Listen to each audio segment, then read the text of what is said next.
Oh, the trolls are getting us all, aren't they? Top law enforcement officials unveiled today a massive insider trading scheme. You know, we keep saying massive. This one is huge. The case involves at least 2 Ukrainian hackers and dozens of highly skilled traders from all around the world accessing and then trading off confidential press releases before they were distributed to the public. Okay, that's just inside information, right? The head of the U.S. Attorney's Office of New Jersey detailing just how much money these trolls stole. Listen.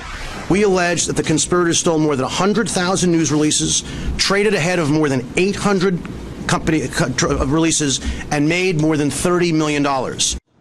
$30 million. Joining us now, Marc Powers. He's an expert on SEC and insider trading cases. He's the national leader at BakerHostetler. Great to have you here. Thank you. When you heard about this, what was your gut reaction? I said, you know what, this is huge, and it's a brazen fraud. And it's nice to see that the SEC and the government is actually still going after these kinds of big ticket crimes. Mm-hmm. Well, what did we see? They revealed all kinds of things, but 100,000 different press releases. And by the way, for people who don't know, every time a new report comes out, whether it's earnings or a merger announcement, it comes out via PR Press Wire or something called Business Wire, which, by the way, is a Buffett-owned company. Did they hack into those in advance, or were they hacking into the individual companies sending this information? No, they were actually going to Newswire services. Most companies will distribute their press releases of their earnings and other kinds of important information through the news wires. There'll be edits to those by the wire services themselves. So there's a window of opportunity somewhere between a half hour, 2 hours, where this confidential information, before it's released to the public, is available. But so they hacked into it. They basically were computer hackers.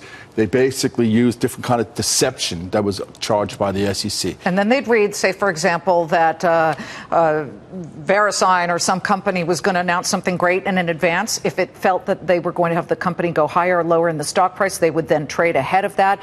Look at how brazen these guys were. Here is what they released today in the news conference. There was even a chat room. This was written in Russian, which we translated.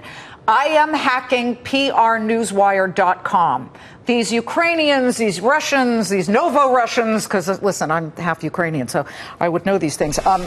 They were just brazenly bragging about this stuff. Well, you have what's important about this case is that, you know, the SEC had a setback a while ago, and the U.S. Attorney with this decision last December in U.S. v. Newman, where some criminal convictions in insider trading were overturned by the Second Circuit Court of Appeals. This is a different kind of animal, though. This is a case where you can go under a different theory of liability, which is what the SEC is doing. Now, there's no doubt in the criminal case, which was brought against 9 defendants, the SEC case is 32 defendants.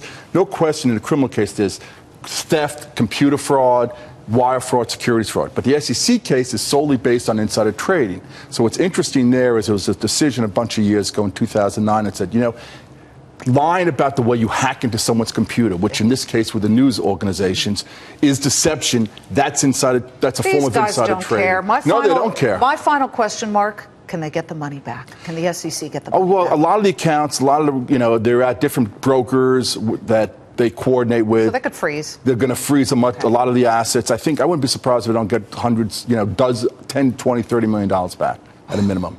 Listen, thank you so much for clarifying.